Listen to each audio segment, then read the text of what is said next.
عدالت نے ڈکی بھائی کی بیگم اروپ جتوئی کو 30 اگست تک گرفتار کرنے کے نوٹس جاری کر دیے۔ اب محترمہ کو کہا گیا ہے کہ بی بی جی اب بھگانے کی بجائے تحقیقات میں شامل ہو جائیں۔ اگلی سماعت پر تفتیشی افسر رپورٹ پیش کرے گا۔ یعنی اب ڈرامہ پوری فیملی پیکج میں بدل گیا ہے۔ میاں پہلے ہی 4 روزہ جسمانی ریمانڈ پر ہے اور اب بیوی کو بھی بلایا جا رہا ہے۔ یہی نہیں، ڈکی بھائی صاحب کے اپنے ریمانڈ میں بھی مزید 4 دن کا اضافہ ہو گیا ہے۔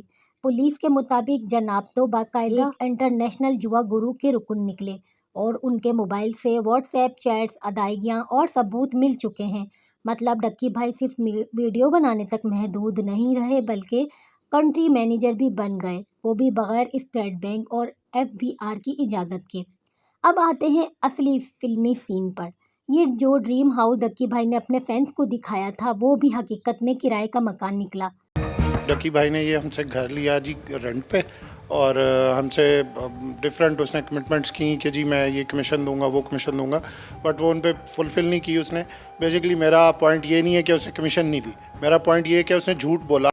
ایجنٹ خود سامنے آ گیا اسٹیمپ پیپر کے ساتھ اور صاف کہہ دیا یہ مکان رینٹ پہ لیا گیا تھا۔ ہمیں کیا پتا تھا یہ صاحب عوام کو بے وقوف بناتے ہیں اور فراڈ کرتے ہیں۔ اب ہمیں ڈر ہے کہ اس گھر پہ قبضہ ہی نہ کر لیں۔ سوال یہ ہے کہ اتنے ڈرامے کرنے کی آخر کیا ضرورت تھی؟ لوگوں کو جوا ایپس کے ذریعے بے وقوف بنایا کم تھا، جو اوپر سے کرائے کا گھر ڈریم ہاؤس بنا کے پیش کر دیا؟ کیا مقصد تھا عوام کو اتنا الو بنانے کا؟ شہرت، پیسہ یا پھر وہی پرانا فارمولا، اندھے عوام اونچے خواب؟ اصل حقیقت یہ ہے کہ جس ڈریم ہاؤس کو دکھا کے یوٹیوبر فخر کر رہا تھا وہ کرائے پر لیا گیا سیٹ تھا، اور اب لگ رہا ہے ڈکی بھائی کا اپنا ڈریم ہاؤس عدالت اور جیل کے کمرے کے بیچ ہی آباد ہونے والا ہے۔ ہمیں دکھایا گیا کہ ماں اور اروپ پہلی بار گھر دیکھ رہی ہیں، آنکھیں حیرت سے پھیلی ہوئی، چہروں پہ معصومیت اور ریئیکشن ایسا ہائے اللہ یہ تو جنت کا محل ہے۔ لیکن اصل کہانی کچھ اور ہے۔ ایجنٹ کہتا ہے اروپ بھی 3-4 بار ڈکی کے ساتھ یہ گھر وزٹ کر چکی ہے، اور جب یہ طے ہوا کہ مکان کرائے پہ لینا ہے اس وقت بھی اروپ صاحبہ موجود تھیں۔ یعنی جو ہمیں دکھایا گیا وہ پہلی بار کا سرپرائز نہیں بلکہ دراصل 4-5ویں بار کا ریہرسل تھا۔ ڈکی فیملی کے تاثرات دیکھ کے لگ رہا تھا جیسے یہ نیٹ فلکس کا کوئی ریئلٹی شو ہے جس میں ریئلٹی غائب اور صرف شو ہی شو ہے۔ جس گھر کو پہلی بار دکھانے کا ڈرامہ رچایا گیا وہ گھر تو پہلے ہی کرائے کی میٹنگ میں گھوم گھوم کے دیکھا جا چکا تھا۔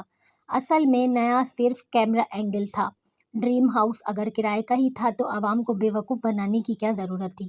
کیا یہ سب سچ تھا یا پھر ایک نیا دھوکہ یا نیا ڈرامہ؟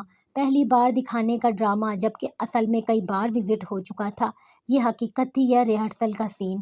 آپ سب سے سوال صرف ایک ہے، عوام کو بے وقوف بنانا کامیابی ہے یا سب سے بڑا فیلئر؟ اپنی رائے کمنٹ سیکشن میں ضرور دیجیے۔